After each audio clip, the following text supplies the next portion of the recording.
Physical medical सब कुछ qualified हूँ। आप हमारा जैसा जिस प्रकार देख सकते हैं। उसके बाद मैं इन सड़कों पे टहल रहा हूँ, रोडों पे पिछले 11 महीनों से। हमारी राजनाथ सिंह जी से मुलाकात हुई थी। उस मुलाकात में जब हम लोग उनके पास जाते हैं तो कहते हैं बेटा ये हमारा मामला नहीं है, ये आप गृह मंत्रालय में जाइए, गृह मंत्रालय का मामला है।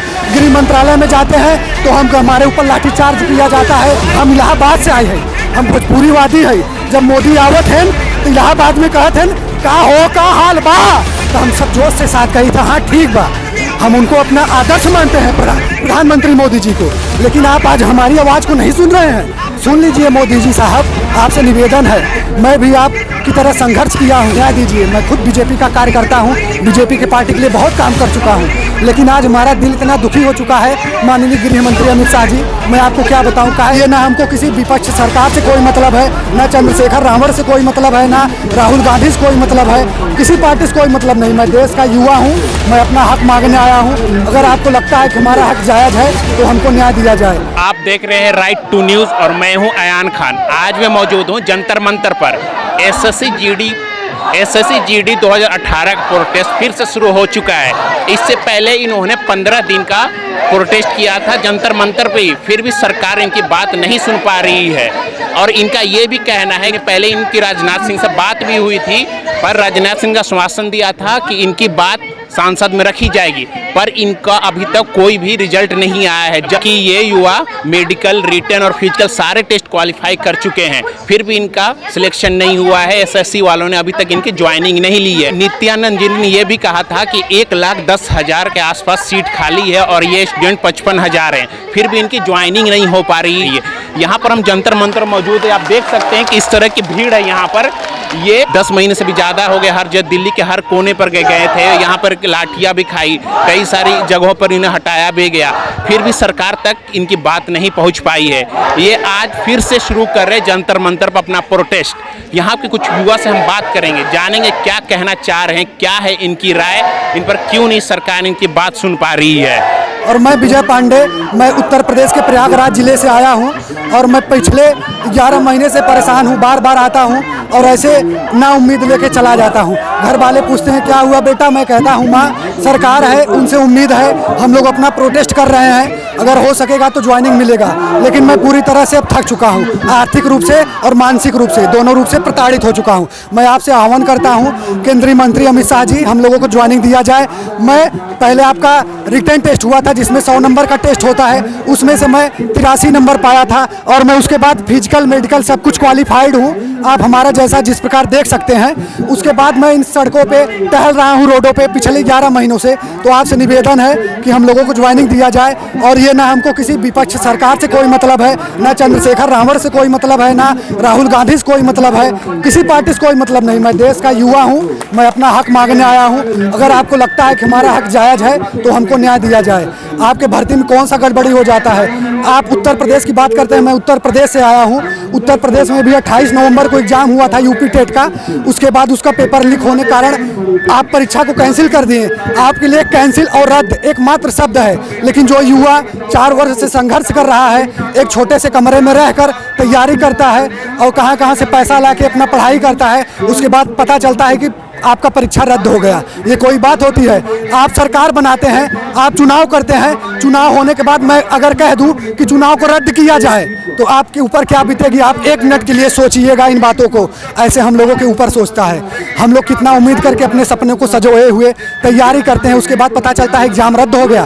तो आपसे यही निवेदन है कि आप हम एसएससी जीडी युवाओं को न्याय दीजिए और इन लोगों को ज्वाइनिंग दीजिए। ये देख, राजनाथ सिंह से भी मुलाकात हुई थी रक्षा मंत्री, हाँ, वहाँ से कोई आश्वासन नहीं मिला। हाँ, हम यही कहना चाहते हैं कि हमारी राजनाथ सिंह जी से मुलाकात हुई थी। उस मुलाकात में जब हम लोग उनके पास जाते हैं तो कहते हैं बेटा ये हमारा मामला नहीं है, ये आप गृह मंत्रालय में जाइए, गृह मंत्रालय का मामला है। गृह मंत्रालय में जाते हैं तो हमको हमारे ऊपर लाठीचार्ज किया जाता है, हमको सड़क पे नहीं निकलने दिया जाता है। और कोई बड़ी मीडिया, पहले तो मैं मीडिया को कहता हूँ जो आज तक एनडीटीवी बनते हैं अपने आप को, अंजना ओम कश्यप जी और श्वेता सिंह को मैं खुली चेतावनी दे रहा हूं कि आप मीडिया नहीं है, आपको अपने कैमरे को फोड़ देना चाहिए। वही हमारे इलाहाबाद में बाघंबरी मठ का मुद्दा था जो निरंजनी अखाड़े से जुड़ा हुआ था, जो इसमें हमारे नरेंद्र गिरी जी का हत्या हुआ था। आपकी सारी मीडिया वहाँ पर आई थी और मैं खुद जाके देखा था, सब लोग आए थे, उन मुद्दों को उठाया था। तो क्या ये युवा आपको मुद्दा नहीं देखते हैं? इन युवाओं का दर्द आपको नहीं दिखता है?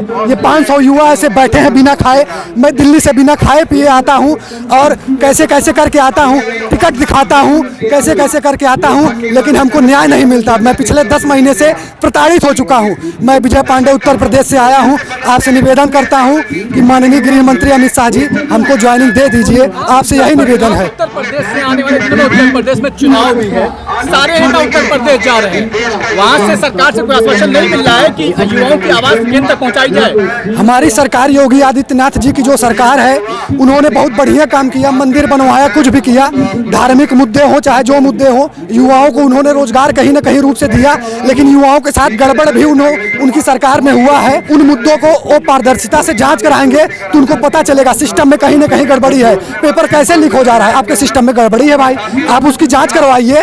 उन चोरकट अधिकारियों को और उन बेईमान अधिकारियों को आप तुरंत बर्खास्त कीजिए। अगर आपके पास योग्य अधिकारी नहीं हो तो आप हम जैसे योग्य लड़कों को वहां तक ले जाइए और आपको मैं दिखाऊं एग्जाम कैसे होता है। आपसे हाथ जोड़ के निवेदन है, हमारे भावनाओं के साथ मत खोलिए, क्योंकि आपकी जब सरकार बनती है, इतने प्लस सीटों से जीतती है, तो उनमें इन युवाओं का बहुत बड़ा रोल होता है। ये युवा आपसे उम्मीद करते हैं, यही उम्मीद करते हैं कि बीजेपी की सरकार बनेगी, पारदर्शिता रहेगी भर्तियों में और हम लोगों की ज्वाइनिंग होगी। क्या यही पारदर्शिता है? धांधली हो रही है, हम लोगों को भटकाया जा रहा है। 83 नंबर पा के 100 में मैं फेल हूँ जनरल का कैंडिडेट होने के नाते। ये आपका न्याय है?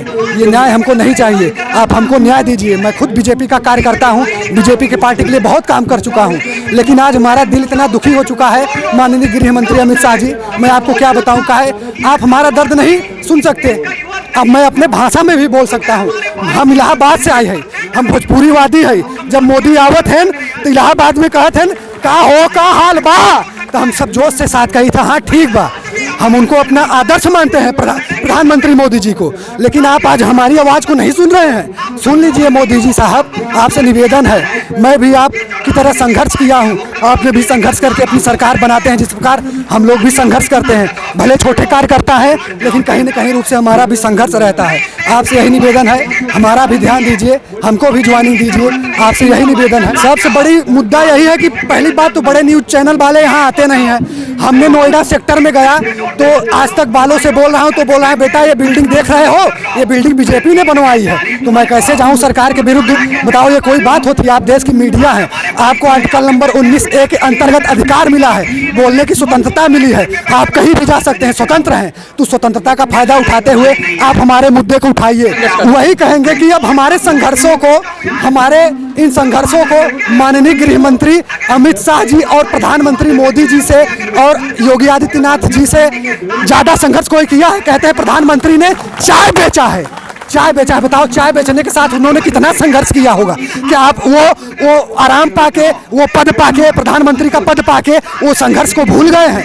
आप अपने चुनाव में जो संघर्ष करते हैं उन संघर्षों को भूल गए हैं। लेकिन मैं ये बार बार कहना चाहता हूँ, इन क्रांतिकारियों की तलवार में धार वैचारिक पत्थर को रगड़ने से आती है। अगर मैं उन वैचारिक पत्थर को रगड़ूंगा तो उनमें धार आएगी। और मैं इस उत्तर प्रदेश विधानसभा चुनाव में अगर हमारा मुद्दे को नहीं सुना गया, सीरियस से नहीं लिया गया, अगर इन मुद्दों को सॉल्व नहीं किया गया, तो मैं ग्राउंड रिपोर्ट पर मेहनत करूंगा, हमसे जितना हो सकेगा सरकार के विरुद्ध काम करूंगा। आपके पास अब भी मौका है, हमारे मुद्दों को देखिए, अपने कार्यकर्ताओं को नाराज ना करिए, क्योंकि आपके खुद कार्यकर्ता आज परेशान हैं, हताश हैं। आपने जो भी काम किया सब ठीक है, हमको किसी पार्टी से मतलब नहीं है। मैं देश की युवा हूँ, हमको रोजगार चाहिए। माननीय केंद्रीय मंत्री अमित शाह जी, हमको रोजगार दीजिए। वंदे मातरम, जय हिंद।